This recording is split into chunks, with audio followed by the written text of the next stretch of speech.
Bon, je n'étais pas vraiment silencieux, je m'exprimais à travers mes canaux personnels, je m'exprimais à travers les canaux du parti, je m'exprimais aussi à travers les médias que vous êtes. Pour ceux qui ont sollicité des interviews, j'en ai donné quelques-unes. Mais globalement, le parti faisait de la place. Donc le parti que je dirige, lorsqu'il s'agissait de questions d'intérêt public, des sujets nationaux, le modèle réfléchissait, se concertait et prenait les positions les mieux appropriées. Donc nous n'avons pas été absents du débat public. Moi, par contre, c'est vrai, j'ai pris du recul par rapport à certaines questions parce que j'avais des obligations professionnelles, j'avais aussi mes projets. Donc à un moment donné, je voulais faire un peu profil bas pour pouvoir sereinement continuer ce que j'avais à faire.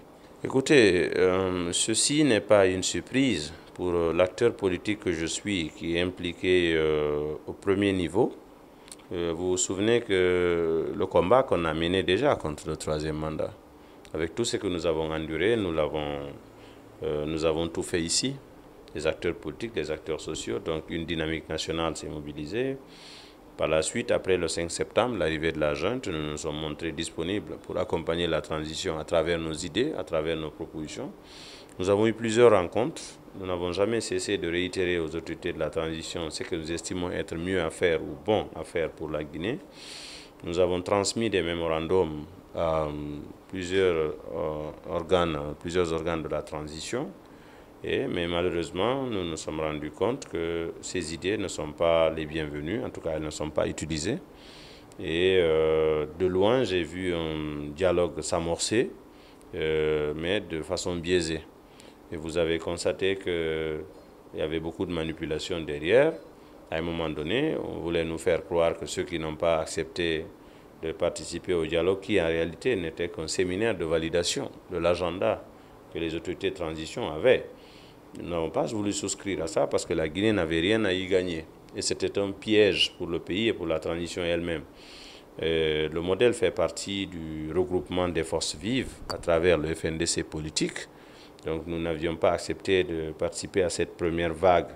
Et aujourd'hui, les autorités de transition semblent avoir repris une certaine raison pour accepter de discuter pour qu'ensemble qu'on puisse créer le cadre le plus approprié possible.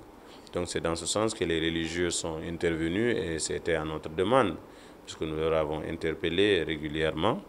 Et ces derniers temps, il y a eu beaucoup de rencontres avec le Premier ministre du gouvernement de transition.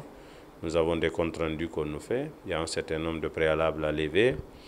Quelquefois, il y a des indices qui nous donnent de l'espoir, mais aussi il y a des indices qui nous amènent à dire que ce n'est pas gagné, ce n'est pas évident. Toujours est-il que la transition tend vers sa deuxième année, sans que nous ayons une visibilité sur l'élément le plus essentiel d'une transition qui est le processus électoral. Parce que c'est la voie par laquelle on sort de la transition. Si au bout de 2 ans, on n'a pas une constitution qui est la source de toutes les lois, on n'a pas un fichier électoral, nous n'avons pas un organe de gestion des élections, nous n'avons pas une visibilité sur le partenariat en matière de financement et d'accompagnement technique du processus électoral, ce qui veut dire que ce sont des raisons d'inquiétude. Alors c'est pourquoi nous nous sommes dit, au bout de 2 ans et plus, nous tendons vers la deuxième année. Si la transition ne revient pas sur le meilleur chemin, ça va être très difficile. Il y a beaucoup de risques qu'elle s'enlise. Donc c'est ce que nous voulons éviter. C'est pourquoi nous restons toujours ouverts à toutes les discussions utiles pour la bonne conduite de la transition. Bon, vous savez, le Premier ministre reste la première autorité du gouvernement. Et je ne sais pas en réalité comment ça fonctionne entre eux et je ne m'y intéresse pas. Mais toujours est-il que le Premier ministre, puisqu'on considère qu'il a eu un mandat avant de venir discuter avec les religieux et nous autres, il doit pouvoir disposer de la marge de manœuvre nécessaire pour poser les actes. Alors, c'est bien beau de nous parler de l'indépendance de la justice, mais nous connaissons tous la réalité de notre pays. La justice dont on parle, elle n'est pas si indépendante que ça. Et on ne peut pas nous miroiter des arguments et faire croire qu'on ne comprend pas. Et toujours est-il que pour des cas politiques, on peut trouver moins de règlements politiques, même si ça a une connotation judiciaire. Nelson Mandela a été libéré de prison après 27 ans sur la base d'un accord politique. C'est une décision de justice qui l'a fait libérer. Je vous citerai tellement d'exemples. De la même manière, on instrumentalise la justice par les politiques. On ne peut pas nous faire croire que nous sommes une démocratie parfaite de plus de 2 siècles et que tout ceci fonctionne parfaitement. Sinon, on aurait quand même, par le fait du processus d'arrestation des personnes concernées, la forme d'arrestation elle-même remet en cause la validité du dossier d'inculpation ou du dossier d'accusation. Pendant combien de temps ils sont en prison, ils ne sont pas présentés devant un juge pour être jugés. Il y a tellement de vices dans cette procédure, de l'arrestation jusqu'à l'emprisonnement. Si on veut prouver l'indépendance de la justice, ce sont des détails comme ça qu'il faut régler d'abord.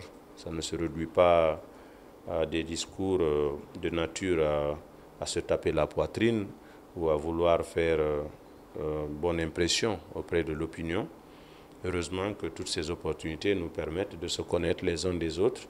Et je crois que les Guinéens savent faire la différence entre les gens. Tout à l'heure, vous avez souligné le programme. On peut toujours en trouver, chacun peut se faire une opinion. Vous savez, très souvent en Guinée, il y a beaucoup de personnes qui sont tapies dans l'ombre ou l'antichambre du pouvoir qui tire des ficelles.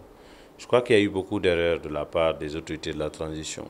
Il y avait de bonnes cartes à jouer, malheureusement elles ont été très mal utilisées. Et ce qui a donné l'opportunité à certains de se positionner ou de se repositionner et de rêver éventuellement de prendre en otage la transition. Ce n'est pas une première pour le cas de la Guinée, on en a connu de par le passé. C'est ce que le CNRD doit éviter, parce qu'il n'est pas tard encore de le faire. L'utilité de la transition aujourd'hui, c'est si elle permet de trouver un véritable consensus dans sa conduite et qu'elle puisse nous permettre d'aller vers un processus électoral transparent, inclusif, et afin que les Guinéens aient enfin l'opportunité de choisir ceux qui vont les diriger. Parce que l'un des plus grands maux de notre société est le fait que les populations en réalité n'ont jamais eu le véritable pouvoir de décider de ceux ou de celui qui va conduire leur destinée. Alors tant qu'on aura de la manipulation autour des élections, ça veut dire que les gens ne se reconnaîtront pas à des personnes qu'on va leur imposer, et il ne faut pas jouer à l'exclusion et penser que les gens vont accepter cela. Donc il y a beaucoup d'arguments qui sont utilisés, il y a du ciblage qui soit fait. Malheureusement, jusqu'à présent, il y a des gens qui sont en prison, il y a des cas de mort pour lesquels il n'y a pas eu d'enquête, il n'y a pas de procédure, en tout cas à ma connaissance. Il y a des cas de violation des droits de l'homme, il y a de la répression des manifestations politiques, il y a des exilés politiques, et il y a du harcèlement judiciaire, l'instrumentalisation de la justice pour des raisons politiques. Donc tous ces éléments-là, quand même, n'embellissent pas le tableau de la transition. Il faudrait que les pratiques qui ont justifié la nécessité du coup d'État, selon ceux qui l'ont mené, il faudrait qu'ils s'en éloignent. Parce qu'à force de répéter les mêmes pratiques, on risque